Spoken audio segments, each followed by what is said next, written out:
Hello అండి, ఈరోజు video special coconut rice. కొంతమందికి కొబ్బరన్నం తెలుసుండొచ్చు, కొంతమందికి తెలియకపో ఉండొచ్చు.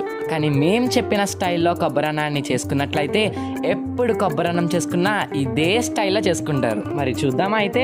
ముందుగా ఒక మిక్సీ జార్ తీసుకుని అరకప్పు నువ్వులు, 2 టేబుల్ స్పూన్స్ ఆవాలు, మీ టేస్ట్కి సరిపడా ఉప్పు, ఒక 3 పచ్చిమిర్చి ముక్కలు వేసుకోండి. నువ్వులు కొంచెం ఎక్కువైనా పర్వాలేదు, కమ్మదనం వస్తుందంతే. అది బాగా మిక్సీ పట్టాక 10 నుంచి 15 కొబ్బరి ముక్కలు వేసుకుని ఇంకొకసారి మిక్సీ పట్టుకోండి.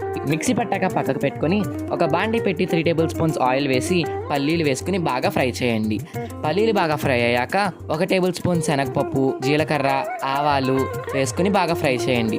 తర్వాత 3-4 ఎండుమిర్చి, 5-6 పచ్చిమిర్చి ముక్కలు, కరివేపాకు వేసి ఇంకొకసారి ఫ్రై చేసుకోండి. తర్వాత వాచిన అన్నానికి మనం ముందుగా చేసుకున్న పేస్ట్ని బాగా పట్టించి పోపు యాడ్ చేసుకుని కలుపుకుని తింటే ఇంకొంటుంది, సూపర్ ఉంటుందండి. వెంటనే వెళ్ళి ట్రై చేసేయండి. మరి కొంచెం మా ఛానల్ కూడా సబ్స్క్రైబ్ చేసుకోండి.